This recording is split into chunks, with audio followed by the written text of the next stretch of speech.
cultivating curiosity and transformation that is rooted in profound love. The COVID-19 pandemic has irrevocably shaped how connections are formed in congregations across the United States and the world. The Church of the Larger Fellowship is committed to being a resource within Unitarian Universalism and beyond. From worship to covenant groups, from classes to pastoral care, and from our monthly magazine Quest to our online community hub and our letter writing ministry, we have found ways to build connection and community even through the screen.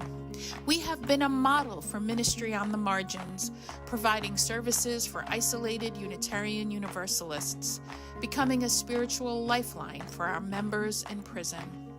The CLF supports the ministries of those who hold target identities: Blue, Black Lives of Unitarian Universalism; Trust, Transgender Religious UU Professionals Together; and Drum, Diverse Revolutionary Unitarian Universalist Multicultural Ministries, just to name a few.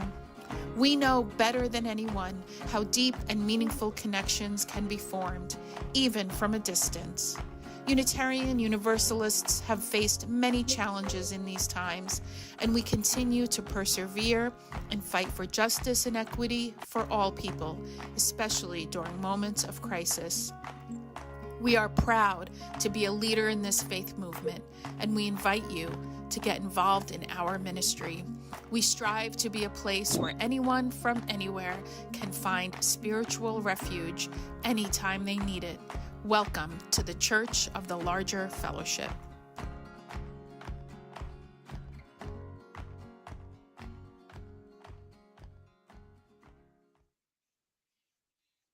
We are so excited to bring you an all-new episode of The View. The View is a weekly Unitarian Universalist talk show discussing important faith-based topics from an anti-racist, anti-oppressive, and multicultural perspective. Every Thursday for the past 7 years, we have welcomed guests from every corner of the world.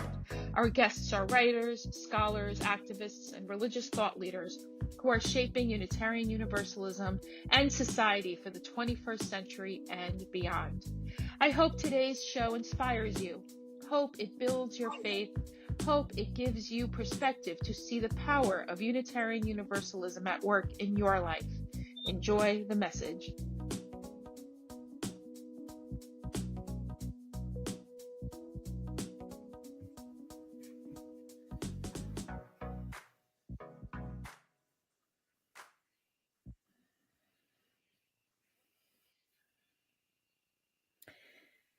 Hello, my name is Aisha Hauser. My pronouns are she and her. Welcome to the VU, Voices of Unitarian Universalism. I come to you from the land of the Coast Salish people, also known as Seattle, Washington.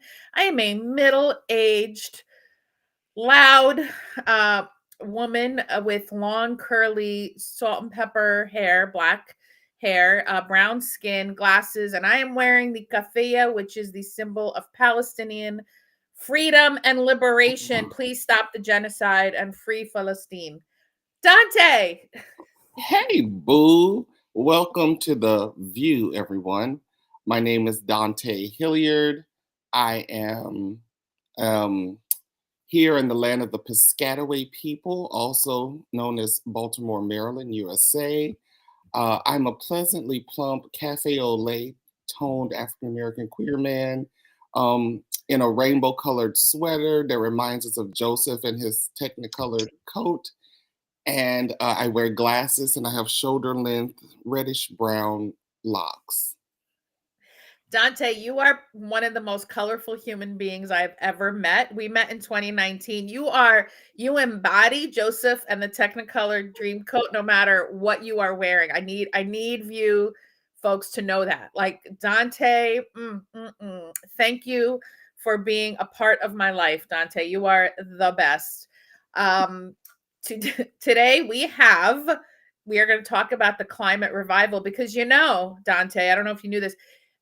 Without the climate, we cease to exist. So we a funny thing that capitalism has kind of muddied the waters on violent extractive capitalism, that we can fuck up our water, fuck up our air, fuck up our soil, and somehow live through this. So we actually know that it's not true.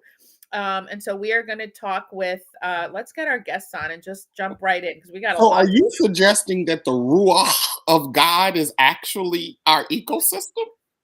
I mean, okay. Let me introduce the guests, and then we're gonna go from there. Rachel Myslivy, she, they pronouns, climate justice strategist on the Side of Love organizing strategy team, and one of my Habibis, Reverend Ranwa Hammamy, they, them, Reverend Ranwa on the Side of Love organizing strategy team. So we have two members of the Side of Love organizing strategy team. I feel like we need to do a cheer. So welcome to the two of you, and add on to the, this very lively introduction. I clearly had my coffee this morning.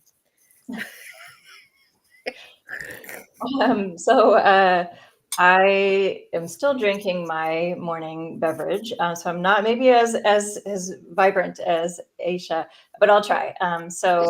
Just to do a quick visual description, I am a light-skinned white person with shoulder-length curly brown hair. I'm wearing like translucent purple glasses, and the shirt that Ranwa says I wear every day, which is the Create Climate Justice t-shirt. And I'm in my home office, which has a bookshelf and a lot of plants and some artwork. Do you want to introduce yourself, Ranwa? Yeah, happy to. So I am, like I just said, the Reverend Ranwa Hammamy, pronouns they, them. I am a light brown-skinned, femme-presenting person of Middle Eastern descent with about shoulder-length dark brown hair. I'm wearing red glasses. And I'm also wearing Rachel's uniform, the Create Climate Justice t-shirt with flowers around it. And I'm in my home office. Behind me, you can see bookcases with lots of books and stuffies from my almost 20-month-old, and my kafaya on the wall, because I also believe that a free Palestine means a free world. And where are you both located? Are you both on the West Coast? So I am located in California, in Oakland, on the unceded lands of the Chochenyo Ohlone peoples. Rachel? And I am on the North Coast, actually. I'm in Midwesterner. I live in Ashland, Wisconsin, which is right on the edge of Lake Superior, about as far north as you can go. It is on the lands of the Anishinaabe peoples. Can we first, before we jump into the fuck shit with the climate and violent extractive capitalism, thank Wisconsin for fucking with the dumbass billionaire. Thank you, Wisconsin. So for those of you who don't know, Rachel, you want to let folks know what really yay thing happened this week in Wisconsin, which was quite huge. Yeah, for the second time in I think history, the Supreme Court elections in Wisconsin outspent records. So the last time it outspent records, and then this one broke those records from just 2 years ago. I believe Elon Musk personally spent over $21 million in Wisconsin to try to sway the election, and it's a nonpartisan race, but the candidate that the Democrats supported was the one who won. So Elon Musk didn't win this election, which was delightful. I never thought I'd hear the words "Let's thank Wisconsin." I'm a recovering Madison resident, and so hey, Revelation is still with us. Come on. We're doing our part over here. Look, and to give us a segue, if we want, into the conversation, I've been told that Wisconsin is one of those states where we kind of want it to be a habitable place for all identities, because as climate change continues, that's going to be the place that's going to, frankly, be the safest and easiest to grow food. And, I didn't know that. I thought it was Ohio, but I'm glad to hear we also have options. It's Wisconsin. Yep. Anywhere where you're going to be more protected from the heat and extreme weather, floods or hurricanes and such, and where you have a source of clean water, you're going to be safer in the coming years for sure. So But tell us. I will say, I want to Yeah. just say, even though Wisconsin is, I live about an hour from what's called climate-proof Duluth. Even though we have, a strong future here, I think that all of our communities really have the potential to build community resilience in the face of a changing climate, which was one of the things that we really wanted the revival to spark, that intentionality and those kinds of deep conversations about what are the challenges our community faces and what are the ways that we can overcome those challenges with community care. Can you both give us a brief update, explanation of what the revival was back in September and what's happened since? Sure, I'll start, and then Ranwa, you can jump in. So the revival, the UU Climate Justice Revival, the name of it was Reimagine Together from an Extractive Age to a New Era, was actually in September when we launched it, was after 2 years of working intentionally in collaboration with a pretty tight-knit team.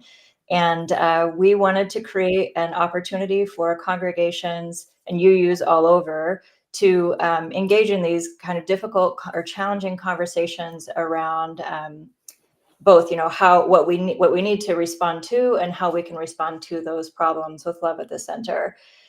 So the kind of goal of it was to encourage people to collectively reimagine a spirit-filled and liberatory future in their communities. Ranwa, do you want to add anything?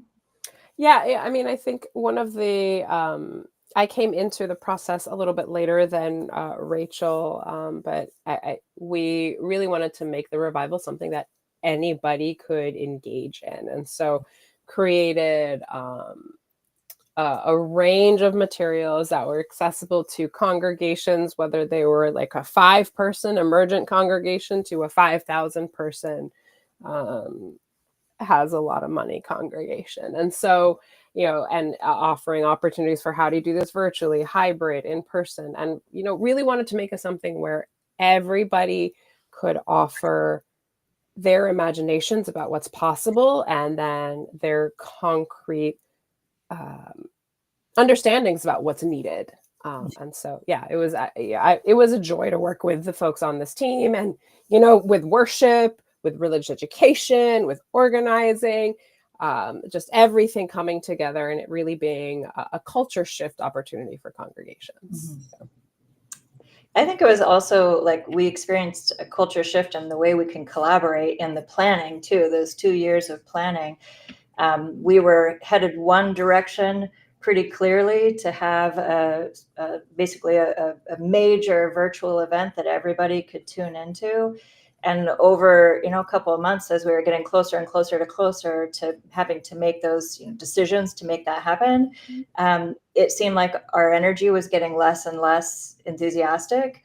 And so, because we had on the planning team really focused on moving at the speed of trust, we were able to pivot and completely scrap the whole idea we've been working on for a year plus to doing something different. And I'm going to introduce one of my plants here. This is a Hoya carnosa compacta. If you know me, I'm a huge plant fan. And I have a little note on here, which was sort of the rallying cry for us when we shifted. And it comes from Practicing New Worlds by Andrea Ritchie, one of my favorite books. And it was to cultivate small critical connections, to decentralize networks, adapt and iterate with intention, collaborate and cooperate. And then I added with love at the center. And I believe we did that in the planning. And that was also the intention when we created the materials. So anytime a congregation said to us, we can't do this because, we said, what do you need to be able to do it? And then we made those materials.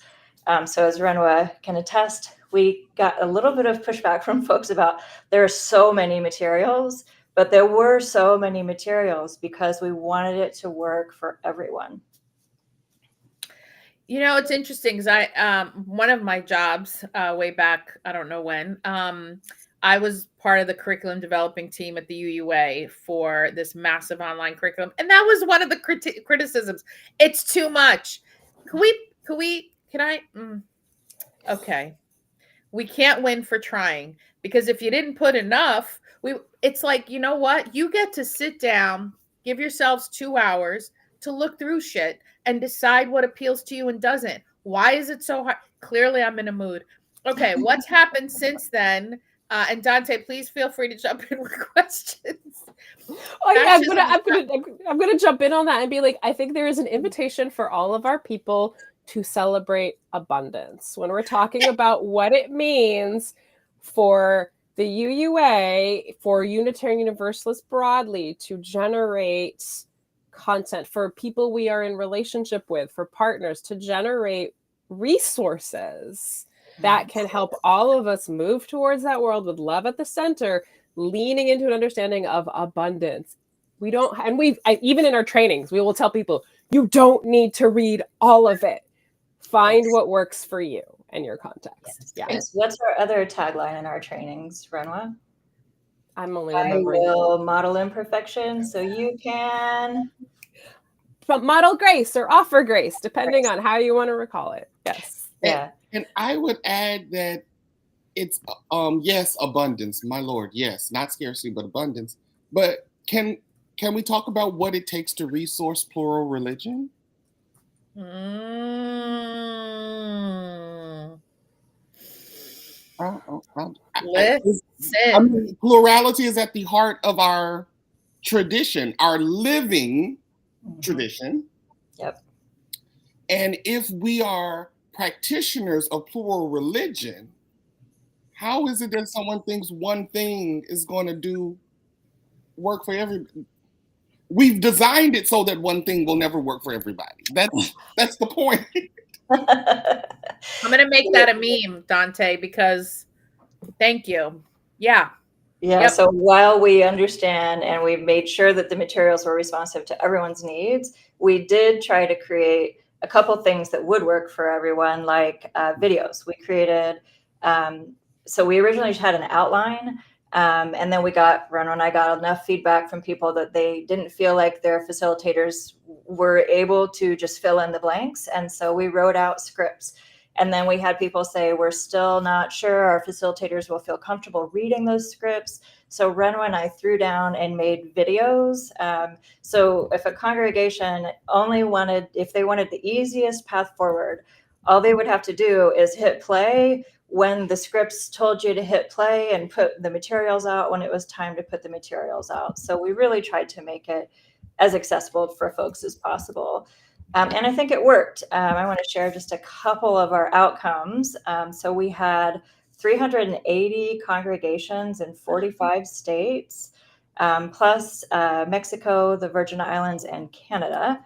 We had over 3,100, so over 3,000 hours of training and education for UUs. We raised about $35,000 from sponsorships, all of which went back to congregations and creators. What else, Ranwa? We also, Aisha reminded us that we created this framework for how folks can engage in what was discussed around the challenging realities that we encountered and the imagined world, the imagining possibilities world that they did with their rich pictures as a part of that process. And then what it is that they themselves can put into the next steps. And so we created this framework, the Sacred Circles framework, that was a way for folks to engage and practice deep listening, to really share with one another, and in a series of 3 conversations, essentially find out what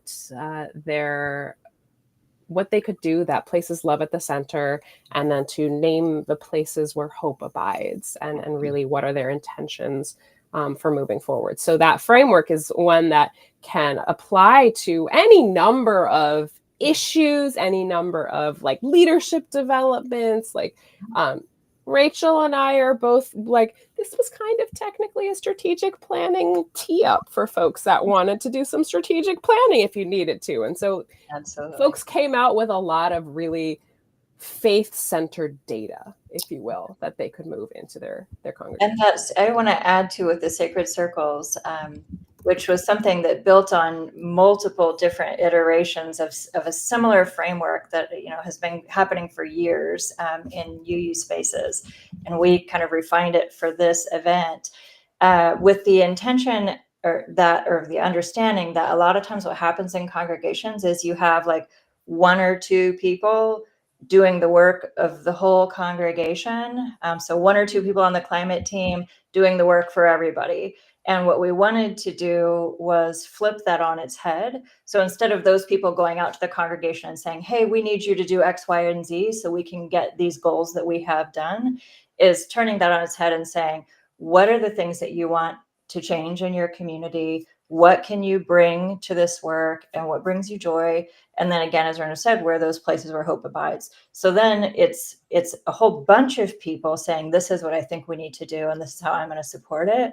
So we can start to build out that capacity for broader teams with less burnout. And I want to, one of the reasons, so I had a friend gift me this packet, which I was so thrilled. My friend, Reverend Deanna Vandiver, gave me the packet because you can get it. You can download the materials or buy it from the In Spirit bookstore. So the questions are what my community needs, what brings me joy, and what I have to offer. And it almost feels like this is a practice we can do around climate justice, around how to fight fascism. Yeah. I'm part of a cohort that the UUA has put together. And one of the speakers yesterday we met talked about, Derek Scott talked about islands of sanity. Like friendship is revolutionary, and having islands of, and so having opportunities, especially in faith communities, whether they're online or in person, to ask what my community needs, what brings me joy, and what do I have to offer. So places where hope abides are sacred circles. Yes, Rachel. The intersections of the circles where Yes. the places where hope abides. We asked each person to come up with 3 words, sort of like the 3-word evaluation. That is an easy way to get feedback from people. So what were the 3 words where hope abides that would help them going forward? And then we made word clouds in the shape of the revival logo for each of the congregations that sent us their 3 words. And then all of the 3 words from all of the congregations that sent them to us are going to go into this massive word cloud that represents the places where hope abides for all UUs who participated in this process. So if you are revivaling congregation and you haven't sent in your 3 words, please do so you can be included. I just wanted to say, as a educator and as a liturgy nerd and as the learning fellow for worship at the CLF, I appreciated how easily the materials were adaptable to our own order of service. Like we didn't have to like revamp everything. There was like you could like pull something kind of whole cloth, or you could pull the individual pieces to kind of fit. And we're all virtual community, and so that the materials that you all had developed really just worked for how we worship virtually and globally, and that was really nice. And I appreciate that those materials, maybe evergreen is really strong, but you can still draw on them, like right now. Like you can go to those resources and use them. Like they weren't just for one time. These resources are here that can help folks who are leaning in around climate, regardless of for someone for some time forward, right? And they're useful beyond. They were useful beyond the moment of the quote unquote revival. Absolutely. Yeah. And just to share a little bit more about that. Yes, they're useful beyond, like they're grounding and useful beyond the revival, because folks approach that not just around this particular moment, or not even just particularly around what people might consider traditionally climate or environment, but really engaging that like intersectional understanding to what you were saying, Aisha, earlier, of like, without climate, humanity goes. Like the earth is going to continue without us. Oh yeah. And so, but if we are trying to create a world where we actually remain part of a healthy ecosystem, what is it we are actually trying to do together collaboratively around all of the issues that impact all of life. And so the worship materials that were created initially are a part of that. And we're actually working on new materials. Some part of the revival included some art submissions, and the contest winners are allowing us to create new worship services based on their art submissions. So they're going to be more of those, I think, coming out available maybe around General Assembly. Correct me if I'm wrong, Rachel. Yeah. They will be out around General Assembly, and so that'll build on the. I think we have. I think we had 8 or 10 sermon winners or sermons that we put forward for people to use. And then we had curriculum materials developed for pre-K through 2, elementary, middle school, high school, and young adults. And then we had the worship service that Dante talked about, the worship services that we're creating still. So it's just an intentional way that we can continue building out resources for congregations to use around climate justice, because it's different now. You know, if you've been working on climate for a long time, or you've been working on environmental issues for a long time, we really need to be shifting. It should have been shifted a long time ago, forever from the beginning. But we really need to be shifting to make sure that our work is intersectional and connected with all of the other justice issues that we're fighting so hard against. A couple things. I want to give a shout out to all our viewers, and we have folks in the chat. Thank you. And in term, so 2 things I want to ask. One is what is the I know there's a lot of resources. I know there's probably a lot of asks, but if the 2 of you can give each of you maybe one ask of like, if I care about the environment, I really haven't paid attention till today. What's a thing Aisha can do in Seattle that would impact addition to recycling? I already recycle, but like, you know, and no one's buying a Tesla. Okay. And just to be clear, but what else can folks do except those 2 things?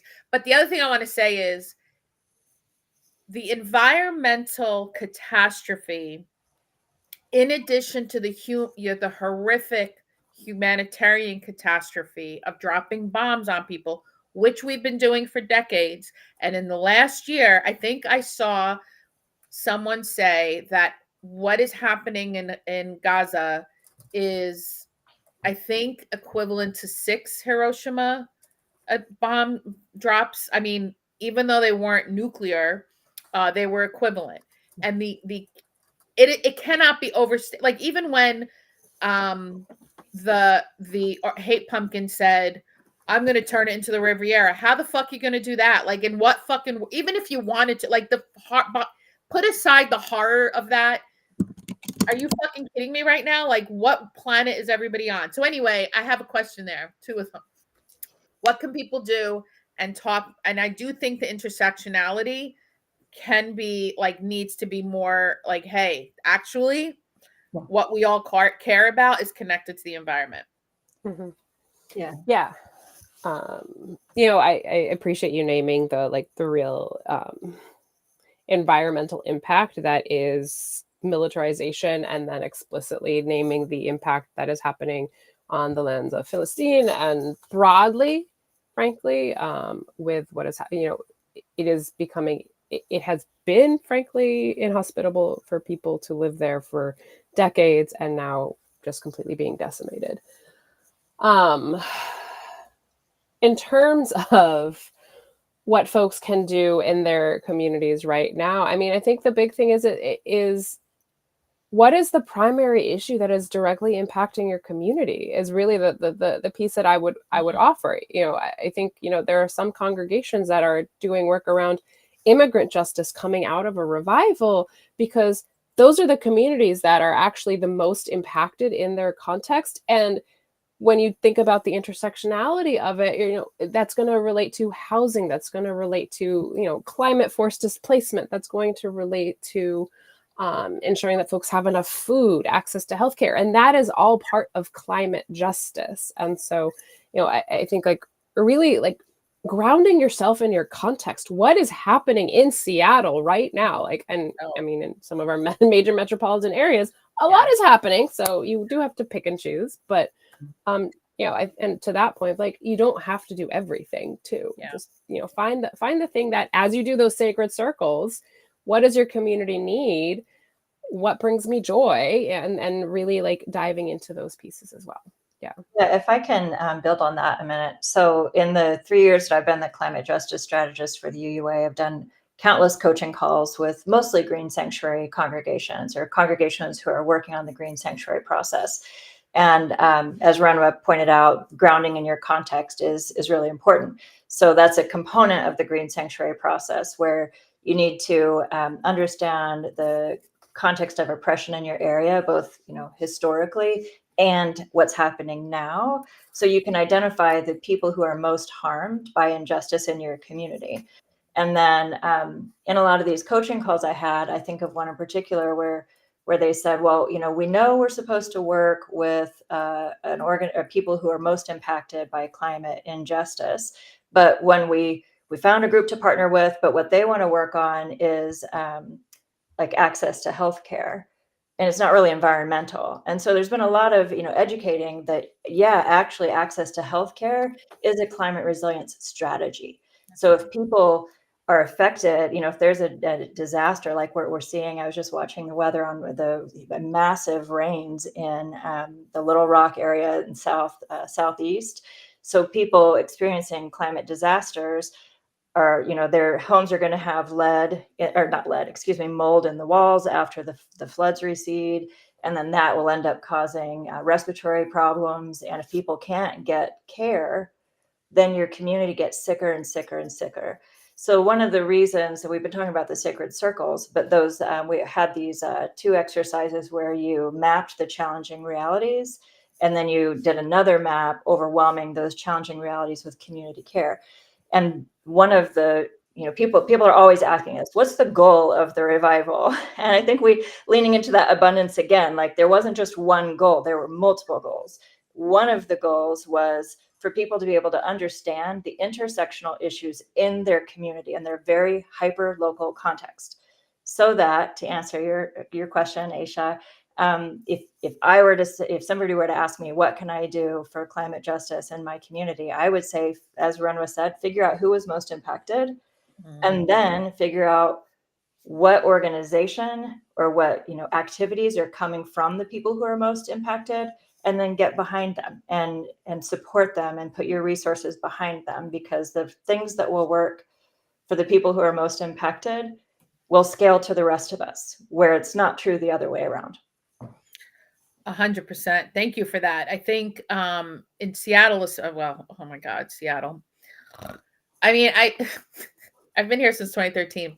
The thing that's fascinating about Seattle, it's almost like Letter from Birmingham Jail by MLK come to life. Like the liberals here who read the books and feel good about themselves for reading the correct books, however, when we're saying here's what this looks like in terms of housing justice, especially food justice. I mean, having that tension here in a city with this vast amounts of wealth is astonishing. Like there is no reason why this city should have no one in this country should not have a home and a place to live that is stable, but especially Seattle. I mean, it's wild. So I appreciate that. And that is crucial for folks to look at what's happening in your neighborhood. Dante, what's happening in Baltimore? So you're about to get me in trouble, Aisha, because I had a question on my mind already. Like, I'm sorry. Let me not. I have a feeling, but maybe I'm, you know, we have our experts here, so feel free to correct me. But huge religious edifices that sit in the middle of communities primarily empty. I feel like there's some relevance here to climate justice and what can we do? But we have these big empty churches. Yeah. just sitting and sucking up resources. I don't. Oh. Am I off here? No, you're not. And I love that you were naming this because I think that there is one of the pieces that we've actually shared. So we also at Side with Love have started this monthly gathering called The Gathering.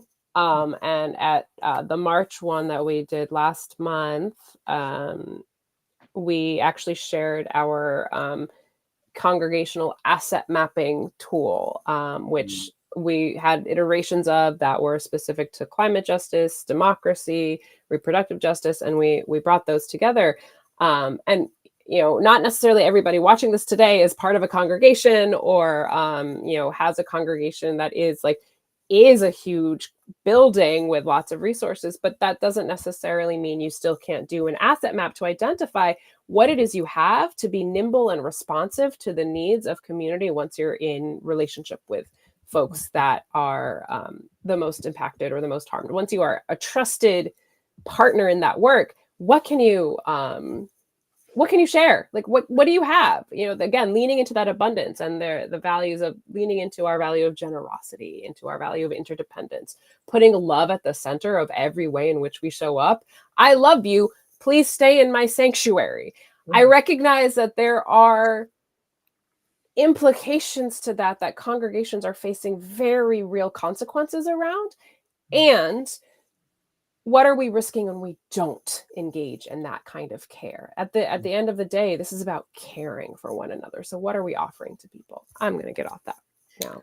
I can build on that for just a second, Ranwa. So Ranwa and I, 3 years ago, I think it was, we spent a ton of time on disaster preparedness and response.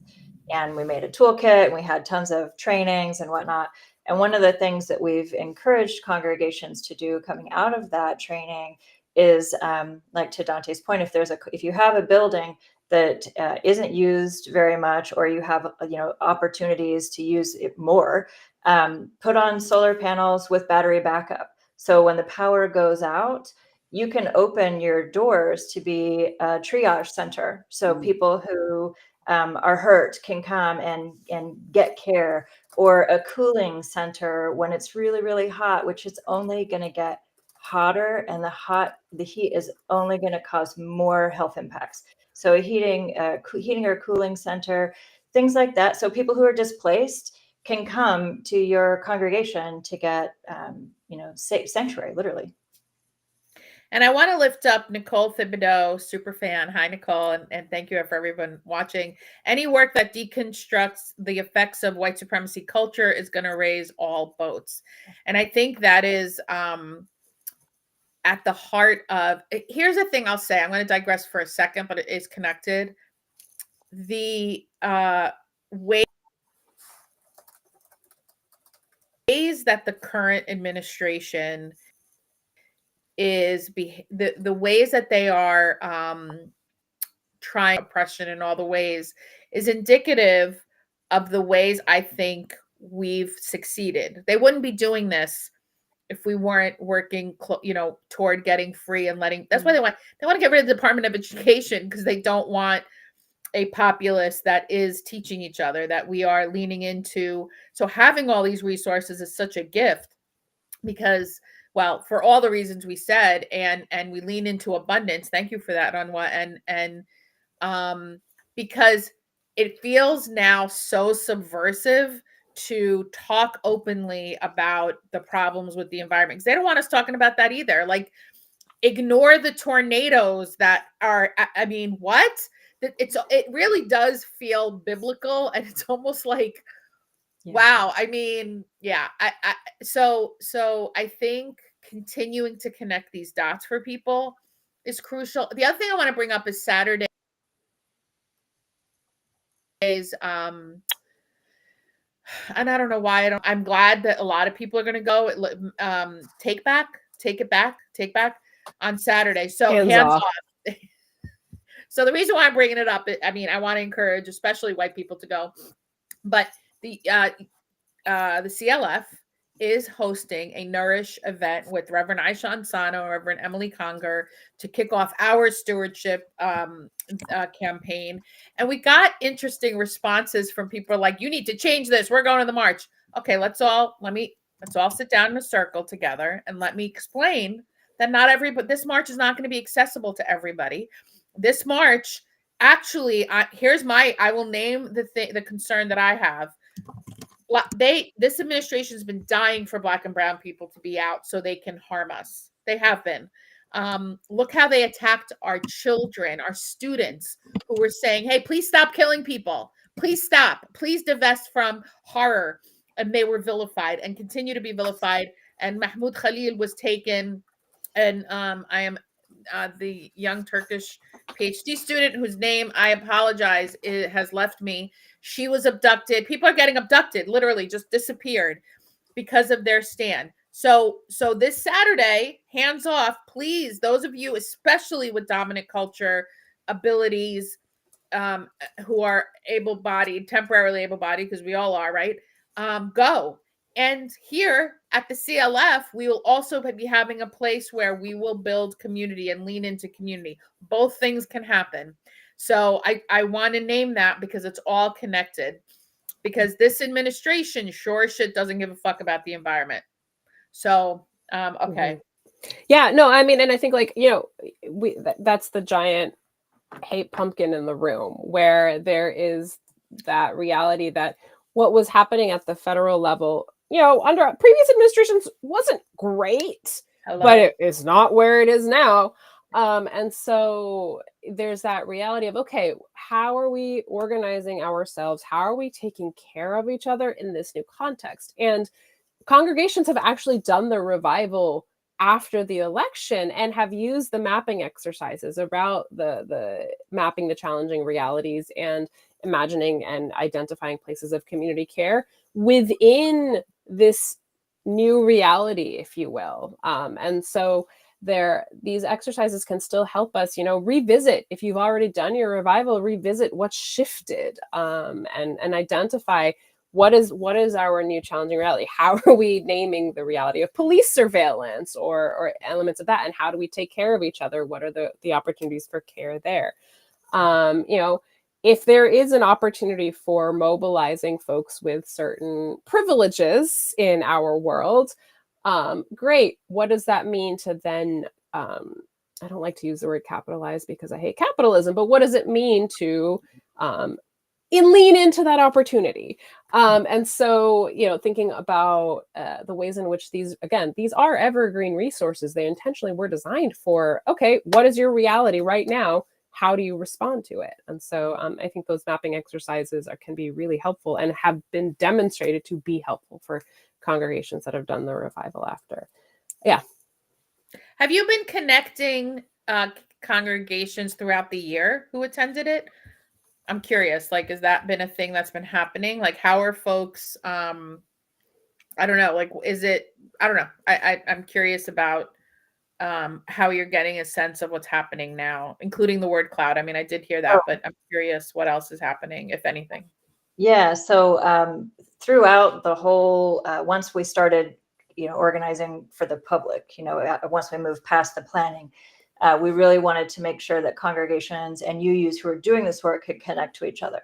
So like when we did our facilitators trainings, it wasn't just sit and get, it was very interactive training so people could learn from each other. Same thing with the information sessions. And then as the revivals have been happening, people have been sharing, their outcomes. We have an evaluation form that we've been getting. We have a really lovely kudo board where people have been giving genuine appreciation for the revival. We're hearing a little bit about what things people are doing there. But really, well, I want to say one other thing. We've also, since the revival, like the past, I think 2 months, we've been hosting a What's Next After the Revival community of practice, which is where congregations who have, when I designed it for congregations who have done the revival and want to know what's next. But what's been really fun is that a lot of congregations who still haven't done theirs yet, there's still a lot of congregations who haven't done their revival yet. Some are doing it this month, some are doing it this summer. And in the future. But so those people have also been coming because they want to learn from the people who have done it about what worked for them. So that's been really fun, seeing that kind of, with the revival and with the Green Sanctuary program. It's really central tenet is peer shared learning and mutual support. So how do we learn from each other and support each other? So there's a couple of success stories, success, if you want to call it that, maybe stories of different kinds of impacts that we can share. So let's see, one congregation I just talked to this week in the Southeast was talking about how after the revival team wasn't sure what to do. And after the election, the vote team wasn't really sure what to do either. So they talked to each other, which is delightful. From when people communicate, right? They communicated with each other and said, hey, why don't we do something together? Because we're both looking for the next thing. And so long story short, they are going to be joining a campaign to take on the local monopoly utility, working with democracy or energy democracy organizers in their area. Another one, at one of our revival community of practices, a congregation in the Northwest came and talked about how they took the outcomes from their maps and aligned them with the Green Sanctuary, the 4 essentials of the Green Sanctuary process, which is our community transformation, congregational transformation, community resilience, justice, and mitigation. So they lined up what happened at the revival with the 4 essential for Green Sanctuary so that they can continue using the structures that the UUA is providing to really help bring these ideas to life. Ranwa, what other stories have we heard? We've been hearing stories about folks who have also been thinking about how to, talking about connecting people who have done revivals in their congregations and thinking about, okay, what's a potential next step is bringing congregations together. And so, there are some of our state action networks. So there are UU state action networks that are looking about how to train volunteers to go out and hold revivals in smaller congregations that maybe don't have the resources to be able to do that themselves. I think there's a couple of states that are also planning statewide revivals to be able to bring folks together around, we're not going to shift a lot at the federal level, frankly. So what is it, again, we are trying to do, what is our local work to mitigate the impact of, global imperialism and capitalism? So what are we doing in our context? And so coming up with these state level connections is a way that some folks have also been connecting in that way. Can I also jump in? Because I didn't realize people could still do the revival. So that's an important thing to lift up. Like, hey, get on the train. We're just adding cabooses. We're adding train cars. I don't know. I should stop doing metaphors. Cars. Yeah, the revival is ongoing. Like I think we've said today already that the materials are evergreen. You could do the revival. So congregations who did the revival before the election could do the exact same activities now, and what would come out of them would be different. That's the beauty of systems, processes, and systems thinking, is that anytime you intervene in the systems change. Yes. So anytime, you're even bringing new people into the conversation, what comes out of it will be different. So yeah, I would love it if, I know there are already congregations who have said, this was so amazing and we wish we had more people who came, so we're going to do it again. Like we're already planning, we're going to do it again every year, because why not? We already have the structure, we already know how to do it, and they understand that as things change, we need to keep updating how they're connected. So the one thing I would add to that, no shade on any congregation and how they did the revival, but the outcomes for the congregations who did it as designed, who did the dialogues in particular as designed, reimagining our community thriving, mapping the challenging realities, overwhelming them with community care, and then sacred circles, the congregations who did those activities have had the most transformative impacts. So if your congregation did a revival, but you didn't do all of it, I've had people say, nobody in our congregation is going to draw pictures. We're not going to do the rich picture. That was a huge part of it. But the congregations who did the rich picture, we have heard, like, we loved that. It was so fun to do something different. So if you did it before and you didn't do it in all the activities, do it again. Bring it back into your congregation. Ranwa, what else about that? Yeah. I mean, again, like we said, we created materials that are adaptable to everybody's context and are, again, Rachel is a brilliant systems-minded thinker and has done a lot of cultural transformation with our own team, I think, even in that process. They were created to help folks really lean into what does it look like to transform ourselves in our world and really like have an intentional flow, whether it's like with the worship elements, with the religious education elements, with the dialogues, with the organizing hour, which we even created a new organizing hour post-election because the first one was centered more on electoral get out the vote work. This one is now on mapping your base and your community and what does it look like to come together and create care. So do it again and again and again. I think like that's the thing is like these are resources that can help all of us as we are trying to identify what does it mean to show up for each other right now. I know we're also planning to do a revival at General Assembly, and that is going to be a hybrid opportunity, I believe. That's going to be multi-platform. So whether you're attending virtually or in person, you'll be able to engage in that revival as well. Yeah. I was also wondering, for me, justice movement and faith they've never been separate, even when I was deeply like in my deep Christian fundamentalist bag. These are things that are not separable in how I was raised. And I'm really impressed with this sort of movement chaplaincy work that has been building momentum and thinking about. I was wondering, is there any sort of connects you've already made with the movement chaplaincy folks or possibilities there? Because it seems like there could be some really good possibilities for religious professionals, even if maybe the congregation they're in is not ready for that work, but they can also engage in the work in a meaningful way in their local community. So I will just say we didn't intentionally engage movement chaplaincy folks for the revival. It's a great idea to do something about that going forward. But I participated in a movement chaplaincy training from the Faith Matters Network maybe 2 summers ago. And I would highly recommend everyone who can do that because and I've been an organizer for 25 years, but the things that I learned in that really have impacted the way I organize. I mean, even the things that I learned in that training, I brought to the revival, just like Ranwa brought, all of their knowledge and expertise as a minister and a chaplain. Ranwa, do you want to add anything else to that? Yeah, I mean, I think like more and more now, because again, there is, as we are seeing, whether it's fascism, you want to call it, capitalism, and pick your ism, as it's becoming more explicit,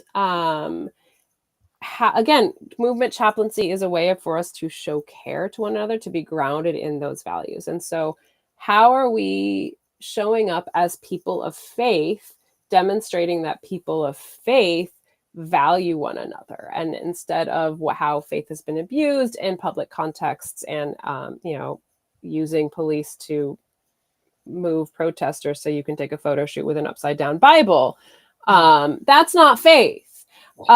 So there, I again, like as somebody that does movement chaplaincy in my own local organizing, it's something that's just deeply critical to offer people an opportunity to just be a whole person.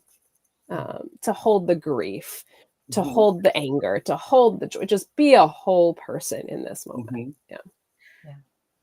Can I just say one of the things that I feel like the Etch-a-Sketch that is currently the United States that's being shaken, one of the opportunities of all of this fuck shit is we're understanding some of the things the government's doing. Like if you fire all the nuclear scientists, that's a fucking problem. B, we are, I think one of the things even I'm seeing in my neighborhood, I'm in one of the very few predominantly Black and brown neighborhoods in Seattle. Yes. And that is and also diverse in all the ways. But I think becoming hyper local is something I'm noticing, like even more than usual. And I think that's a good thing. I think that is where it's like, know who your neighbors are, create a group chat if you don't already have one. I think, witnessing people being unnerved by really the overreach. I mean, they're clearly, again, they're like toddlers with sledgehammers, and it's an etch a sketch. Let's fuck up, the United, and not that we didn't need empire fucked up. It just needed to be a little more strategic than this, but our siblings in spirit. So, okay. So we have 5 minutes, Rachel and Ranwa. So, yes, please, the floor is yours. So some next moves you can consider. We already talked about, if you haven't done the revival, you can still sign up to host a revival. You can go to uuclimatejustice.org and register your congregation. You can register as a grant supported congregation with no money attached, or if you can afford the $100 registration fee, that's great. That'll give you access to all the materials, so you can host a revival, in a couple weeks or a couple months maybe. So you can still do that. If you did the revival already, you can host it again, or invite more people to come, invite your community partners to come, invite your interfaith partners to come, whatever you need to do to keep building on the energy. And I would encourage everyone to come to the What's Next After the Revival Community of Practice meetings. This next week, we're going to hear from that congregation I talked about, who's the revival team and the UU the Vote team paired up to take on this monopoly utility. That's going to be great. And then also in 2 weeks, we haven't talked about this much at all, but in 2 weeks, we're having the Green Sanctuary 35th anniversary and call for renewal. So the Green Sanctuary materials have been completely revitalized for more action, less paperwork around those 4 intersectional essentials I already talked about: congregational transformation, community resilience, justice, and mitigation. So the revival and the Green Sanctuary new materials really dovetail well together. And so if you did the revival and you're not sure what to do, coming back into community with Green Sanctuary, this is the time to do it, because it's completely different, right, Ranwa? Totally different. Mm-hmm. It's totally different. It's joyful. It is honest. It is joyful. It is intersectional. It is, and easier. Frankly, it's easier. And faith-filled. So myself, Rachel, Reverend Kathy Ryan Starr, also on the organizing strategy team, and others that were part of the Green Sanctuary process, provided some really profound insights into how do we create I did not realize. Yes, of course, yes. The president/Pope, the Reverend Dr. Sophia Betancourt, also offered some important insight into that. And so all of that came into creating a process that's not just a certificate, that's not just a checklist, but is genuinely about transforming ourselves and our world with love at the center. Just really, really trying to do that. Yeah. With those ongoing commitments that we need. We don't need one and done, burn your team out, never do climate work again. We need incremental change and commitments over time. So yeah, invite everyone to come back into the Green Sanctuary community. I just want to say I appreciate what I see you all modeling is what Adrienne Maree Brown calls pleasure activism. And I think we need more of that modeling, that this work we do should be some of the most joyful, pleasure-filled things we can do that add to our own thriving and the thriving of our communities. And I just want to say thank you. We need more of this, this heady, over serious, no play, no whole human being stuff. That's not work. That it never worked. And it's certainly not going to work in the spaces that we're in, time that we live in. So I just want to say thank you. I appreciate you modeling that joy and that thriving and that pleasure of the work. Thank you. And our producer Sir LJ Williams just wrote all the paperwork and no spirit. So thank you, Rachel and Ranwa and Dante, and thank you everyone. This was really a beautiful, beautiful episode. We'll have you on as often as you want. Just send me an email and we have so much to talk about, so many rabbit holes. Thank you so much. Appreciate you all, and thank you all for joining us on The View, and sign up for the Nourish event if you are not going to the march on Saturday. Thank you all. Thank you. Thank you for joining us. Special thanks to those of you who give generously to this ministry. It is because of you that this ministry is possible. You can click the link in the description to give now, or visit clfuu.org/give for more information. We hope you will join us next week for another episode of The View.